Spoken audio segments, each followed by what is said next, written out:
Dear listener, ClockTower is intended for mature audiences and might be inappropriate or possibly triggering to some. Many of the themes and events in ClockTower are inspired by weird fiction as well as similar concepts, which means the show can get dark. If that isn't something you enjoy, please listen at your own discretion. We here at the ClockTower care about you, so please put your mental health first. Our show will be here when you're ready.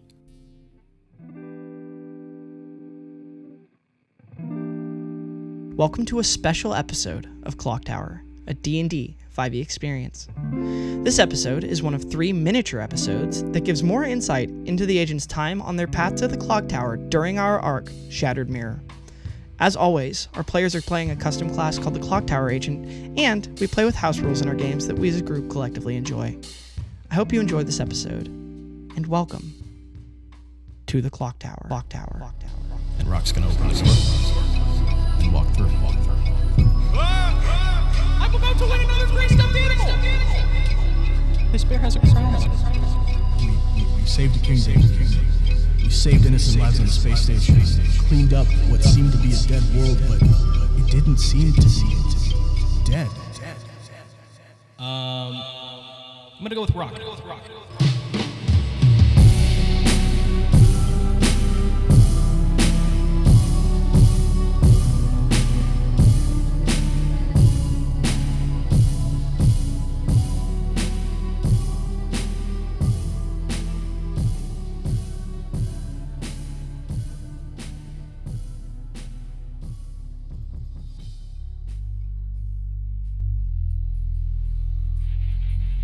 As thousands of boots trudge through deep mud, you see a heavy fog silhouetting what you assume to be the oncoming enemy force. Banners that are torn wave in the distance as heavy wind causes water to run down your face, into your eyes, so much so that you have to constantly brush the water out of your face and your hair out of your face. And in the distance, you see those figures moving closer as the ones on either side of you continue to press forward. So much so that even if you were to want to retreat, even if you tried to step backwards, there would be people at your back pushing you forward so that you had to go. With nowhere else to go but forward. Rock, what do? I charge forward. As you charge, you see faces, flash of metal gleaming in what little light there is in this overcast battlefield. There's a man running up to you, his face almost blurred by the mist and fog and the water in your eyes, but he seems to have an axe and he is swinging with a great aggressive force towards you. I'm going to try to, parry his axe with the sword blade, kind of duck it to the left to try to shoulder check him to knock him off his balance. Do I have ClockTower dice now? I think I'm just a dude, right? No, you don't have ClockTower dice. Do I have any of my attributes? No. So straight roll? Mm-hmm. 4. You do manage to shoulder check him, and you push him off a little bit, and his axe swing does seem to miss you, but it bites into something right next to you, as there is more liquid on your face now, but this one is warm in the overcasted mist as the red splatter on Rock's face kind of stings your eyes, and the person next to you just falls down. And even as this person wielding the axe is trying to pull it out, the people behind you are pushing you forward, trying to get out. There are people with shields and swords and everyone moving quickly, and the people to your left and right are engaging with people, and the dude with the axe is quickly overtaken by them, and you kind of see them by your left hand side falling to the ground, being stabbed with tons of swords. And after a little bit of time, you manage to make your way through. Whatever that means in this various moment is arguable at best, because in the distance you still see more shadowy figures and there are people still fighting all around you, but the group of people, the line that you're in, kind of manages to make its way up to what looks to be a trench dug in with big walls, and you see a lot of things that as you're looking to the side, you pause at. There is these bags that are sort of like tan, lightish gray, that are sort of stacked up on the sides of the trenches as if to give some sort of better protection from oncoming forces, as well as metal helmets that seem to be like a sort of olive green that is weathered away but look like they've rusted beyond possible belief. And there's banners that look like they've just been stuck in the ground in these trenches. And as you look at the banner, you're trying to see it through all of the moisture and rain, but as you're looking up at it, the symbol on it is still like hazy. It seems like you're starting to process it. You're trying to make out what it says. And as you do so, somebody like taps you on the shoulder and goes, "All right, we gotta figure something out here. We're never gonna make it out of this." And you see a man. Who are you? The guy kind of looks confused at you, and he's got like a real grizzled face with a bunch of scars on it, and he's wearing kind of like clothes similar to yours, but it seems like all of the coloration of him is all kind of off. Like it's all kind of muted tones, even more so than the usual drab gray that ClockTower agents wear. It seems like any sort of vibrance about his character is completely gone. And he goes, "It's no fucking time for asking questions. Get down here!" And you see like a few other people huddled around, and he like grabs you by the shoulder roughly and like pulls you into the trench as one guy with a sword seems to be drawing in the dirt, and he goes, "We gotta think of a plan. If we don't have a plan, we're gonna die." Rock is very stunned, kind of like almost taken aback from being right in the middle of a warlike setting to then having this like moment to breathe. And with everything being so hazy, it's kind of hard for them to capture their bearings. It almost feels like they were knocked unconscious and just woke up. Like, where am I? What is going on? But as soon as they see that huddle of people, they kind of slightly snap back into it and say aloud, "Whatever you need me to do, I am here." Several of the people look up when you say that, and they kind of like, they all look to you as if they're acknowledging how much of a help you are, but as you are looking at them, it's almost hard for you to make out some of their faces, and you don't have much time to think about how odd that seems, because as they're all coming up with a plan, a small rock lands in the trench in the middle of all of them, and as you look at the rock, you realize that it is that same sort of olive drab green color that the helmet is. And then you realize that it's not a rock. As soon as I would see it plummet, I would immediately turn and run. You have enough time to take 2, maybe 3 steps before a deafening explosion is heard behind you and launches you forward into the trench. And as you're laying on the ground, you see your sword on the ground in front of you, and maybe 1 or 2 feet as you're like completely covered in mud, almost unable to see through it. So you're saying completely covered in like mud, just like from Like head you're to toe? face down, like in mud, and in front of you, you see the light gleaming off of your golden sword. I would push myself up with as much swiftness as I could. With one arm, wipe the mud from my right eye, and then with the other, go to pick up my sword. Roll. 19.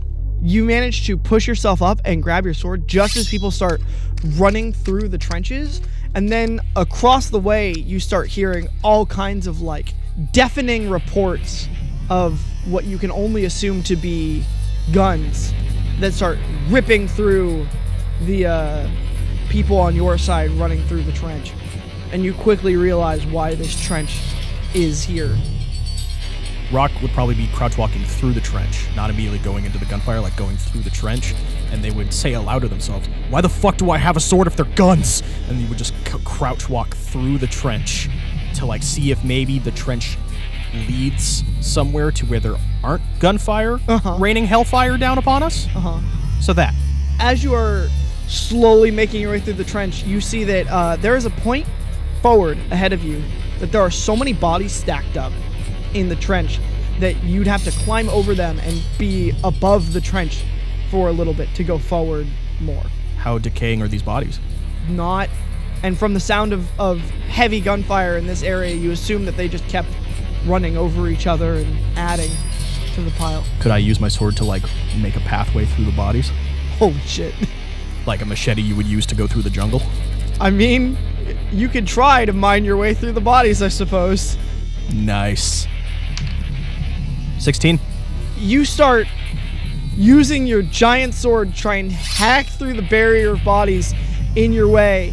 And as you're doing so, and you seem to be making a disturbing amount of progress through the bodies, when you hear that same horn blown in the distance, and you hear screams of people above you charging forward, and before you know it, there is a very aggressively scarred up burly man who's dropped down into the trench next to you, who looks over at you, and he's holding 2 bearded axes, and he's got like a huge Does he look hostile?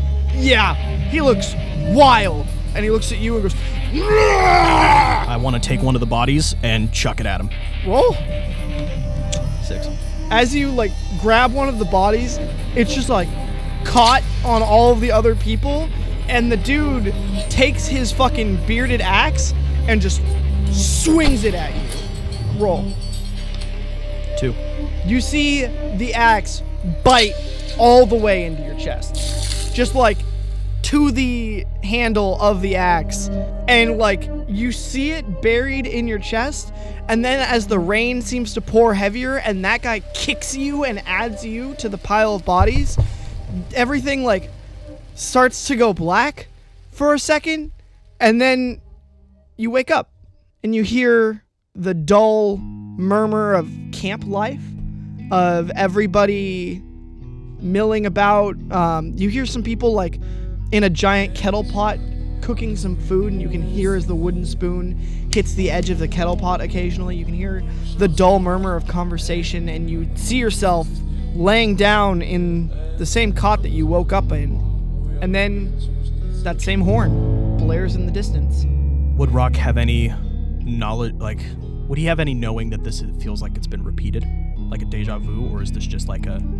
At this point, as you're sitting up in the cot, it feels like the moment in a dream when you realize that you are asleep. Then Rock would probably get up, the horn's blaring, which means the fighting should have started at this point again, correct? You hear people moving towards the battle, and you look around as you are like in that sort of moment of feeling like something is off, of like feeling like you might be dreaming. You do recognize where you are, because in this tent you see memories of where you came from and where you're going. You see, like, on a footlocker, a small framed photo, what you can only assume to be your family as you're looking at it.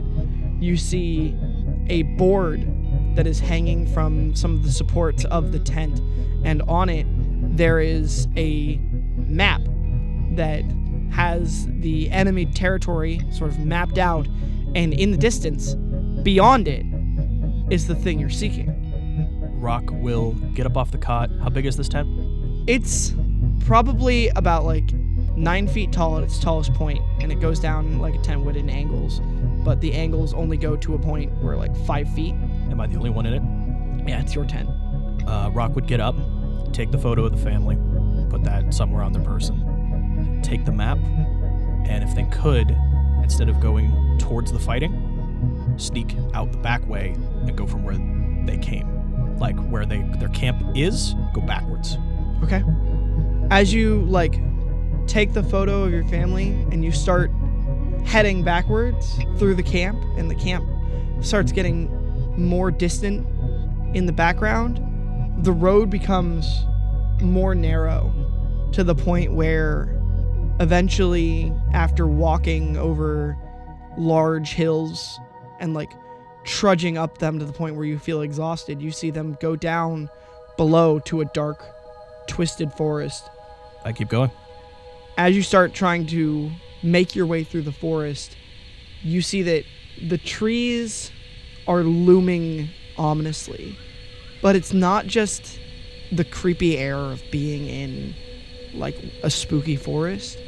It's like when you're looking at the trees, the bark on them looks like it's moving, creeping upward or downward, and you can't tell which it is.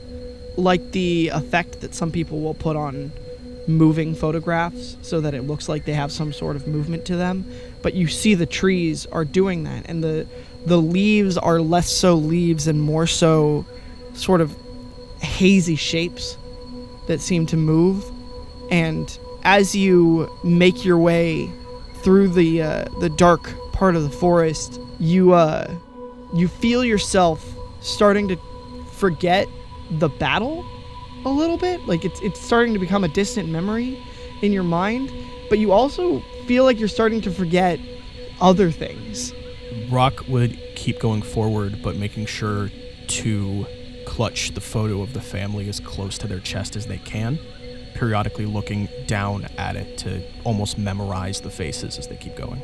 And that's the thing. As you started making your way towards this forest, away from the battle, away from the thing you're seeking, and towards this family, as you look at the photos, you can't really make out their faces. And you're not sure that you ever could. And as you go deeper, you feel as if there's like some thread, some string that is telling you to go back to the battle, telling you to try and push through, telling you to try and get to the end of it. But you're almost still spurred on by that photo. But when you look down, the family that you remember from being in the tent, the people you left behind, looks different now. Because as you look down, you see yourself and Jaeger and Reagan and Sam all together in the clock tower. And as you look at it, you realize that you're going away from them. And then I turn around, go back from where I came. As soon as I get back to the tent, if I make it back to the tent, I ready my sword, and I charge. When you make it back to the camp, you realize that everybody has already gone forward.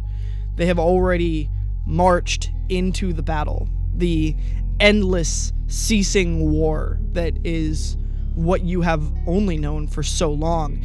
But even that statement is both correct and wrong in your mind, because there was a time where all you knew was this war and the thing you were seeking on the other side of it. But now you still also know what's on the other side of it. You know that the clock tower is there. Before I venture forth from this camp, can I find a gun? As you look around, you realize that the entire camp is, for lack of a better term, completely medieval. Even the kettle pot is like hand forged, not manufactured at all. Rock's gonna look puzzled and then like kind of reach back in the memory and go, is there a bow and arrow anywhere around here? Will that do? Is there a bow and arrow anywhere around? It seems that all of the archers have taken their equipment. Ranged weapons don't like me, so I don't like ranged weapons. Alright, well, I can still feel the blood in my eye. Ugh, God's in the corner. Well, time to charge in a certain death. Ah! And they'll just start fucking booking it towards the battle. And as you book into the battle, you see the same sort of like misty haze, the banners, but this time there aren't people pushing you backwards. There aren't people at your side. In fact, for the first time in your recent memory or your memory of this place, you are charging forward alone. But as you charge forward alone, there's something familiar about that too, that you're the only person running out ahead, and you make it about halfway to the trench with bodies all around you as you're charging, and then you kind of stop at the trench, realizing what lies beyond the trench, and you look back to ask your friends why they aren't charging forward with you, and you realize that they're not here. As I'm stood in front of the trench, can I look at some of the bodies and see if I can make out any discernible faces? You do and you don't. They're all covered in mud, or as you look at them, they're kind of hazy. Is there anyone around me right now? No one living, but you can hear the sounds of battle up ahead of you, and already the sound of guns. Can I pull a gun off of one of these people? They don't have any guns. What the fuck? Can I pull a bow and arrow off one of these people? Go ahead, look for a bow and arrow. 16. You find a bow and arrow. So it's a crudely made bow with a couple arrows that you managed to pull off of a body. All right, well, that fight's going to be there for at least another couple minutes. Let me actually try this and see if I like it. Rock's going to try to, like, shoot a bow and arrow with no absolute training. Roll with disadvantage. Dope. 18. 1. The bow snaps. This ain't for me. The arrow, Fuck this. the arrow fires off, but not before it smacks your thumb real hard with the knock of the arrow. Fuck! All right, yeah, this is bullshit. I don't know how the fuck they use these things. Just get up close, pansies. Gonna hop down into the trench. As you hop down into the trench, you see that there's a guy going, "What are you doing? Get down here! We need to Shut make the a fuck play." up! Grenade, 5 seconds. Gonna walk the other way. You hear the guy going, "We don't need you anyway," and all of a sudden, in the distance. Dumbasses. All right, I'm gonna walk towards the body pile. All right, I gotta sell a couple seconds before that axe guy comes down here. What can I do? Ooh, what if I put a... Ooh, can I make him slip? Rock will think this out loud, but then ask DM because I am stupid. Is blood slippery? On smooth surfaces. Okay. Right now you're kind of in mud, so like the whole ground is not great footing. Dope. Okay, so if I cut through, that guy's gonna get me. Ooh, can I make stairs? There are ladders leading out of the trench already. Ah! Pull a ladder. Put it on the pile of bodies. Roll. 4. You climb up the ladder, and you feel a lot of like stinging hot spots all over you. Feels weird. As you hear the reports of gunfire in the distance, and you wake up on your cot again. All right, one more time. And you start, like, for lack of a better term, using what you've learned as a ClockTower agent of, I fucked up, let's do it again. As you make your way through this battlefield, and by the time you end up getting to the end of this battlefield, you see a similar dark forest to the one that you had seen previously, but this one is a neat but ominous path going forward. This makes more sense. All right, I'm coming home, boyos. Coming home. Saunter.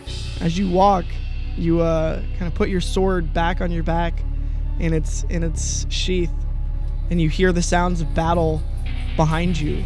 The never-ending war that you came from still raging on, and in the distance, you see the thing you're seeking.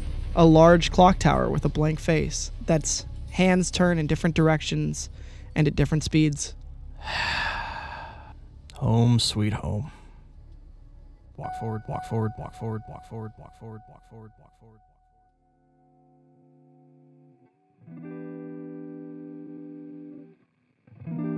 forward. Hey, Ellie again. Thank you for listening. As always, I'd like to thank our producer, Who's, at who's.music, and our Dead Air team for making the episodes what they are, and going the extra mile to bring you this bonus episode. I would also like to thank our sponsor, Alpha Lupine Images, for donating the equipment to help us make more content with better quality. Thank you to Parker for their great performance. As always, thanks again for listening. Our next episode, episode 29, will be out on our usual schedule, Friday, July 23rd. And our next Shattered Mirror bonus episode will be out sometime in the future. Until then, time's ticking. See you in the clock tower.